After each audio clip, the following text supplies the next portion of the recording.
Hi everyone, my name is Nicole Miyuki and this is Let's Make Art, and you are here for a lettering tutorial where I'm going to be showing you how to make this full project for you. This is going to be a fun one, or it's called Ombre Statement. So the different supplies that we're going to be using are, let me get my paper to show you. We're going to be using watercolors. This is actually our last project of our April box. But if you're starting with this, I'm excited for you. This is a good one. So we're doing deep yellow, red, and just a little bit of azure blue. Ooh. Just a teeny weeny. And this is the brush we're using is a round 0, the Princeton Heritage brush. And the paper is Canson watercolor paper. And that's all you need for supplies. The steps, there are 6 steps. The first one is, let me move that. We have a couple practice worksheets that you can also download if you don't have our box. You can download on our website at letsmakeart.com. Get those there, put that there. So we're gonna go through and make some I am statements. I'll go over what that is in a second. So that's the first step. The second step is you can use this layout to practice your layout.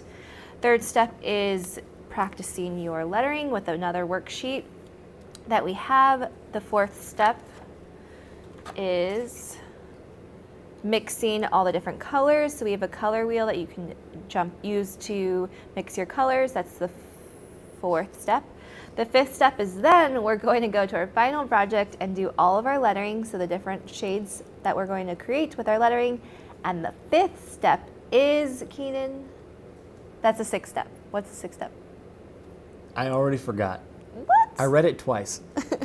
Is border. Border. Yes, I knew it. I was going to say bonder because of the second time you wrote it.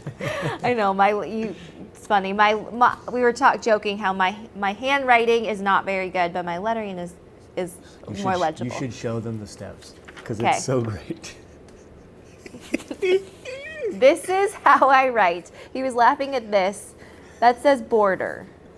Super messy. Can they read it? Yeah, I can read it. This is proof that you don't have to have nice handwriting to do this project with us. So I am living proof of that. So the sixth step is we're going to add a fun border. Let's get started. Okay, so for this project, I thought we're going to I actually wrote, I was like, you can get as deep as you want, but I wrote as the prompt, think of a word or a phrase that you embody or want to embody. It can be as simple or deep as you'd like it to be. Write this as I am statements. For example, I am brave or I am creative. So if you want to take some time to pause and reflect on that, you can use this worksheet just to kind of fill in. You can scribble it in and write what you would do. Do you know what you would write? I actually like the word brave. Yeah? Yeah. I feel like that's such a good one, and especially for all of us here. Yeah. We all have to be brave to literally just give this a shot. So I will do I am brave. But I think I am creative is also really good. So you can take this time to do this on your own. So that's the first step you'll want to do. The second one is you will notice that looking at the final project, can you see how the B is a lot bigger than everything else? Yes. Yes. So I did that, or I made this worksheet for you so that you can also do the same thing if you want to practice your layout, is draw the first letter, so in this case it's the B, draw it a lot bigger in this square. This would actually be a really cool tool to teach kids the alphabet.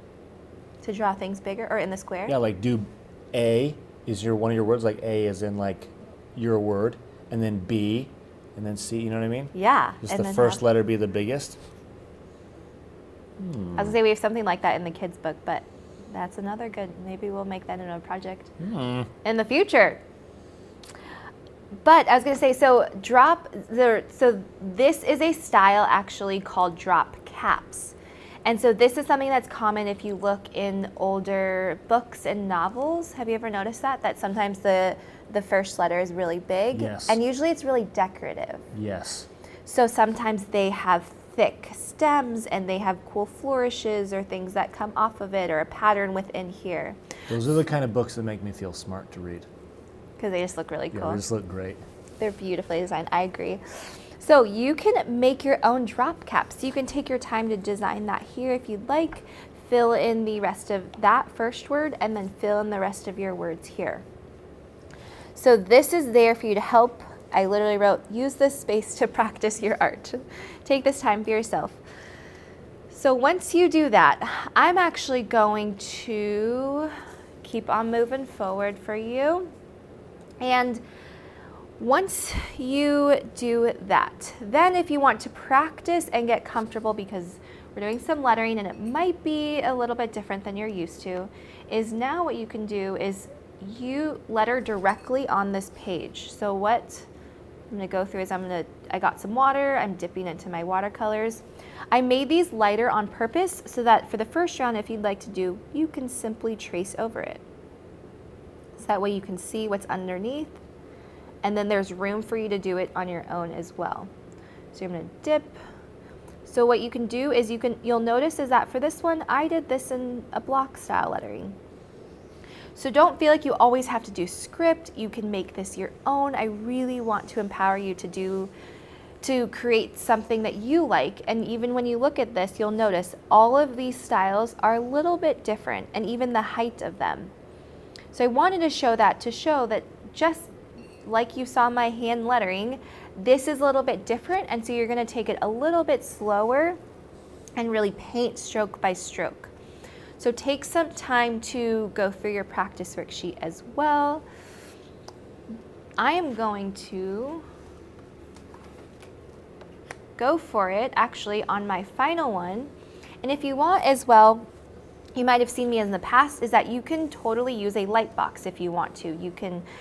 You'd put the light box underneath here so that you can see through, and then you trace. So you can do that as well, but I think I'm just gonna go for it on this one. Have this by me to look at. And so to get started on your final one, what I suggest to do is actually pre-mix your colors, so that way you're not always having to dip and remake the same color. So on my palette, I have my red and I have my deep yellow. Here is my lettering, the watercolor lettering color wheel that I made for you that has the 3 colors that we're starting with: red, deep yellow, and azure blue. So the colors that we're going for, if you want, you can also choose a different spectrum or a different side of the color wheel if you like. But just to show you, is we're gonna go from deep yellow to orange to red orange to red, and I added some burgundy down here. So to do that is I have my red and my yellow. I'm going to add a few droplets. So I'm going to add a little bit of yellow, a couple drops of yellow there, and 1 drop there. And then have more red here because I'm closer to my red. So this will be my red orange. That'll be orange. Yellow orange. So let's see.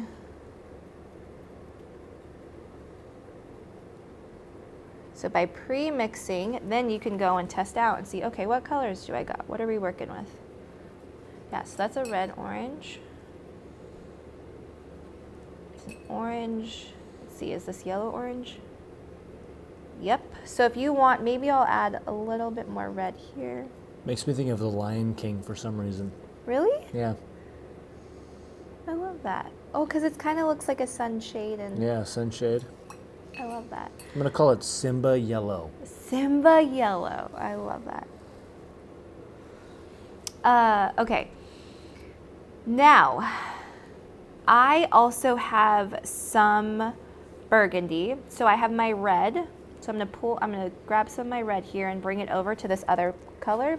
And then what I'm gonna do is I'm just gonna pick up a little bit of blue. I don't want too much to make my purple. I might need a little bit more actually to be able to write a full word. So let's see what color this gave me. Yeah. So that's just a little bit, kind of more in between. But that's the next color I want to do, and then we'll see how that goes. I might need to make one more color at the end, but I think I'm gonna start with that. So I have 1, 2, 3, 4, 5, 6. 1, 2, 3, 4, 5, 6. Perfect. Okay.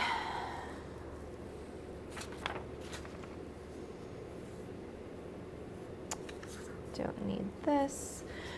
So when I'm doing this, I'm gonna dip in, get a little bit of water, mix this in.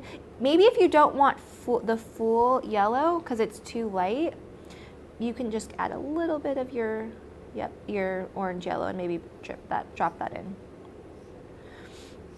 Okay, so now for your drop cap, for your big letter, I'm going to, within that letter, make it an ombre look. So to do that, I'm going to pick up my first color.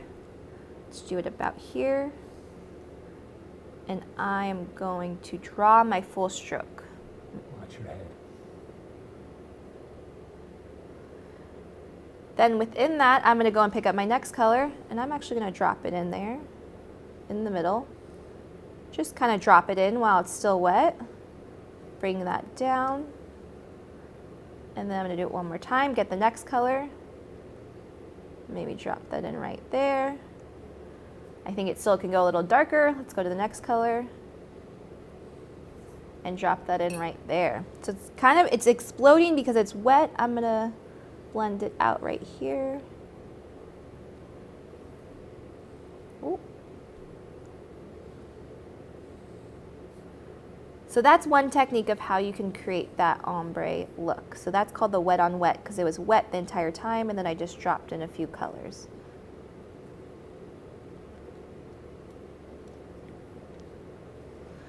Okay, now I'm going to draw the two curves of my bee. Picked up the color.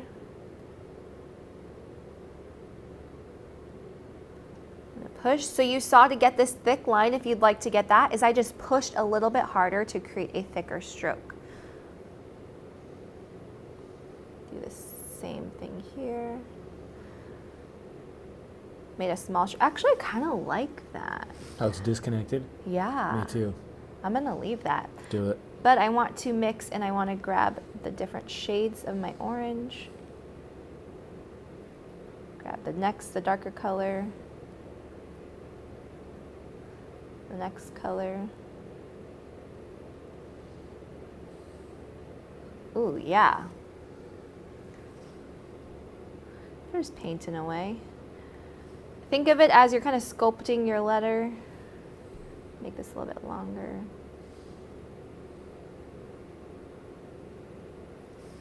Okay. Is that too light or can you see that up there? Which one? The top of the bee? No, I think the top of the bee looks really cool. Okay. Fun.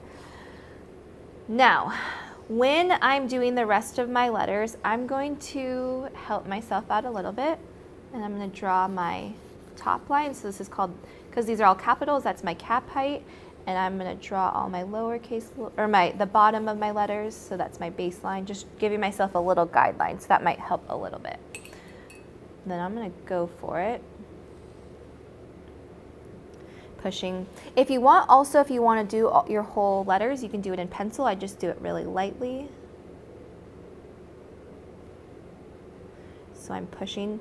So when you are lettering with watercolors, you can decide how often you go and pick up colors. So because I wanted this to be a really saturated color, I picked up color here to do the stroke, picked up color again to do this stroke, and then I picked up a color then to get to do that stroke. So it had a very saturated color. If I weren't to do that, it would just be a little bit lighter, which still works. But I just wanted to show that if you want more of a darker color, you can just go and get more color more often. Either way works. So if you want really thin strokes, you just apply really light pressure. So brave. Okay, now I am going to go to my next color. So because I already remixed this, I'm going to go for it. And let's see. I'll still go at the same time. Because I don't have a lot of room, I'm rethinking. I don't think I'm going to do that one in cursive. I think I'm going to let's see. I'm gonna mix it up. I'm gonna make am smaller. The second color.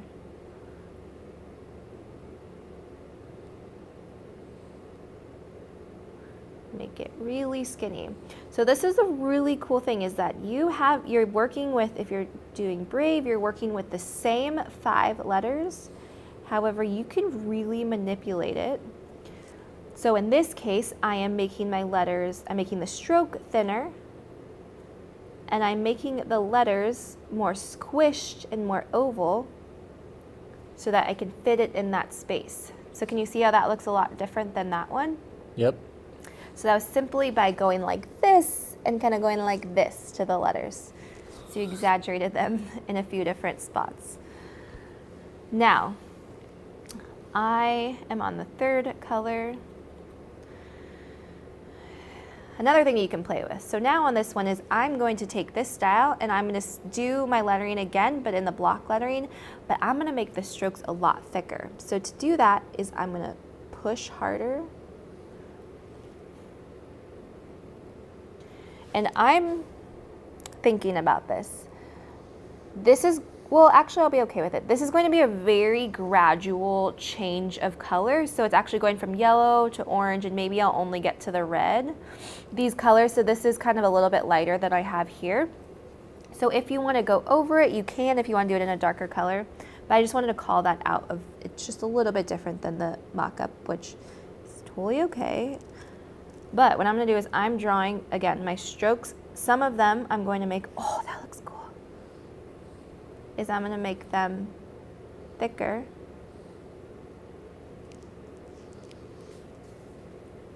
It makes me think of tie-dyed whenever it explodes like that. Yeah. It definitely Those are turning out really cool. Whoa, those All are the really intersections you're making right now? big. The intersections, I love it. I don't think I've ever heard that before. Because I think I call them connections. Connections. But it is an intersection. Yeah. I'm going to kind of, I feel like just playing, no, we'll just keep going. I was thinking a couple different things as we were talking. Make this stroke. I want to make these really exaggerated and really thick just to show you the difference. So I'm applying more pressure. Maybe I'll make, they all don't also have to sit on this same baseline. So maybe my A is going to be a little bit smaller, just for fun. No particular reason to make this E really, really skinny. I am brave. Okay, now let me do one in script. So I'm going to my next color. So this is more red. We'll see what happens. Okay, so when you're doing a script lettering, you can really make it thin, and if you'd like, I'm just kind of lightly grazing the paper. And now actually, because I wasn't thinking about it, this is a big space to fit the full word brave. So what I'm gonna do is I'm gonna try and stretch it out. And to do that, oh, I also noticed the other thing is I'm going to add a little flourish or a curve to the beginning of my B. So what I'm going to do is I'm going to make my letters a lot wider and have more space in between here. And to do that means that I'm just making the end of my stroke go a little bit wider rather than having a, do you see the difference between this A and this A? Yes. Is that this connection, intersection, is a rounder one, so think of more of an U, whereas this is more like a V. So that opens up the space in between. So you're changing the shapes of your letters. Yeah. Yeah, so that's how I was able to fill that entire space with the word brave. Okay, next one. You can also do a script, which is what I did here, but have it be thicker lines. So I'm just applying more pressure. Sometimes do a capital B. It's fine that it's mid-sentence. I'm gonna draw it like that. So you can make this your own. One thing actually that I do want to mention is when you are connecting a V to an E, I would be mindful of, can you see how I went down and then I came up? So what might happen, the reason why I call that out is our natural tendency might be to draw a V and then go like that. Yeah, that's how I would picture it. Yeah. So the bummer about that is that it might look like a C. So to help yourself is I'm thinking about this connection and I'm going to do my V normally, but I'm going to come down instead of across to make that loop of the E. Does that make sense? Yes. That's just one little tip. I like this color palette. I do too. Lion King. Lion King, Simba, Mufasa. Okay. Oh, I just watched the real Lion King. What'd you think? I had Sarah's girls watch it with me. Have any of you watched it? It was, well, it was really good. And it made me think because I was recently in South Africa. Oh, yeah. So it just has a special place in my heart. But I thought it was really well made. I've heard mixed reviews. Yeah, I have too. Have you seen it? Yeah. And what was your? I liked it. I think it was great. Yeah. I'm interested to see the Mulan one. I'm really excited about Mulan because I'm- I am a huge fan of Mulan. I've heard some rumors about that too. Mixed reactions. Eleanor sings the song, Let's Get Down to Business, Yes. almost every day. She loves Mulan, and it makes me love it more because she is just so cute. She is so cute. Oh my gosh, I'm gonna ask her to sing it next time I see her. Yeah, she'll sing it immediately. Let's get down to business. Yes. Okay, I'll ask her. Okay, so for my last one, what I just wanted to show is another style. As you can see that I did my regular just block lettering. I did it a little bit skinnier. But what I'm gonna do is I'm gonna add little serifs, which are basically little lines at the ends of the strokes. And so that is another style. I had that, draw those there, draw them that way. So it's just another style. So you have serif and then sans serif. Sans means without. So that's what all the other styles are, if you're wondering. We'll actually go over this in May, which is the next month. I go over it a little bit more so we can learn more about that if you're curious. Good, because now I'm curious. But, okay, I'm done with that. Final step is, I hope that helped actually for you guys to see that you can use the same word, same brush, same watercolor, and have so many different styles of lettering. Now, border is, I'm gonna use my same colors, but what I'm gonna do is I suggest getting a scratch piece of paper to go underneath it. And I am going to start, I'm gonna get a lot of color on my brush, and I'm gonna do the same ombre colors. I don't know how to do this without. Is that cool? Yes. Is I'm painting just a line, get the next color, overlap a little bit, draw the next color, get the next color. So I'm just simply overlapping each time as I go down the page. Then at the bottom, I get my darker colors, maybe have a little bit of the burgundy in here. So actually when I'm doing this, can you see how I'm not painting like this because it'd get a really thin line, is I'm coming from the side and I am using the wide part or the belly of this brush to make this line. So that's how I'm able to get that kind of thick line. It's not the opposite, so I'll do it again. So I'm coming from the side of this, pushing down. We're doing the opposite way this time.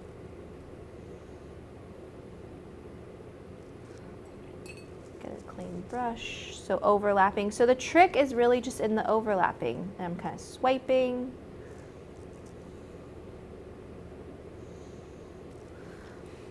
Like that. And I'm just going to do yellow on top.